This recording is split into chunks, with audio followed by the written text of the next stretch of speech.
Okay, welcome to Radio Karma. This is your RJ Nish. Sitting opposite me today is a very talented actor. You must have seen him in The Office, in Arrested Development, or in the original series of Netflix, Brown Nation. But I'm sure you know him as a silencer. Ladies and gentlemen, please welcome the very talented Omi Vaidya. Hi, how are you guys? I'm very excited to be here.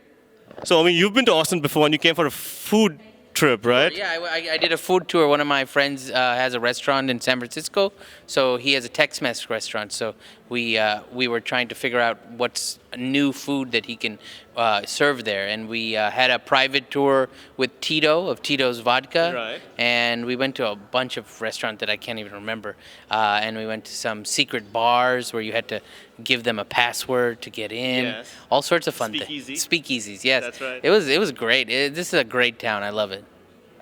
Who doesn't love Austin? It got voted as the number one city to live in the United States. Oh, wow. Anyways, we all want to know how Omi got the role of the silencer in Three Idiots. So Omi, can you please tell us about that?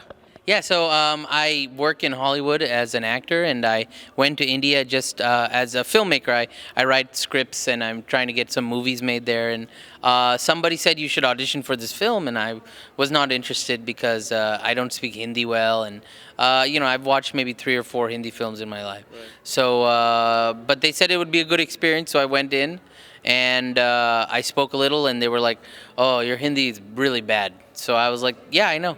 So they said thanks, and I went home. And then they said, "Can you come back and read this dialogues from Lagero Munna Bai?" It's like a very important speech, and I couldn't do justice to that speech.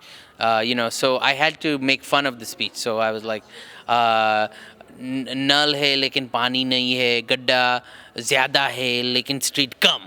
Like I had fun with it. Right. And I really didn't care like if I got the role or not, and so I was just very relaxed and fearless, really, because I knew I was gonna fail.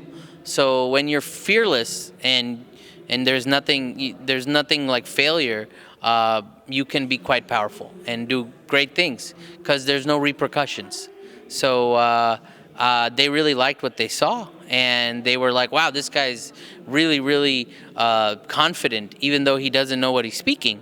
And then they started writing the role in that same way. He's very confident in the speech, even though he doesn't know what he's saying. So they started writing it based on me, and that's why that character sort of fit with my deficiencies.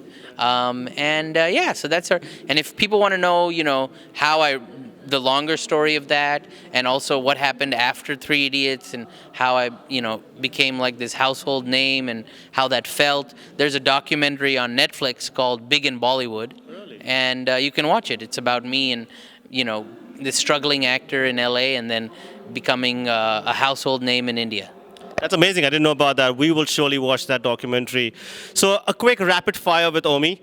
Omi, I'm going to ask you a few questions, and you just have to rapid firely answer them. Okay? Rapid fire. Yeah. Name your favorite Bollywood actor. Nana Patekar. That's an interesting one. Okay, what's the best part of being an actor? The craft services. That's nice. Any TV show that you watch regularly? Jeez. Your best TV shows. I mean, like Game of Thrones is good. Yeah, it's Atlanta, if anyone's watched that, is really good. I can't. I'm blanking, but The Americans is excellent. Right. Stuff like this. Okay, awesome. Yeah. So who's your celebrity crush? Well, like back in the day, I really liked Kajol a lot. Everybody likes like these famous female model types like Deepika and all these other. They're all very, but Kajol looks very homely. Like Yeah. she's good looking, but you could also picture her as someone's wife that is just very good looking. She doesn't necessarily looks like a model. So I like that look. And she's a brilliant actress too. Yeah. Okay, that's all we have with Omi Vaidya. Hope you guys enjoyed the interview. We're hoping Omi has a good time in Austin and he comes and visits us more often in Austin. Thank you so much.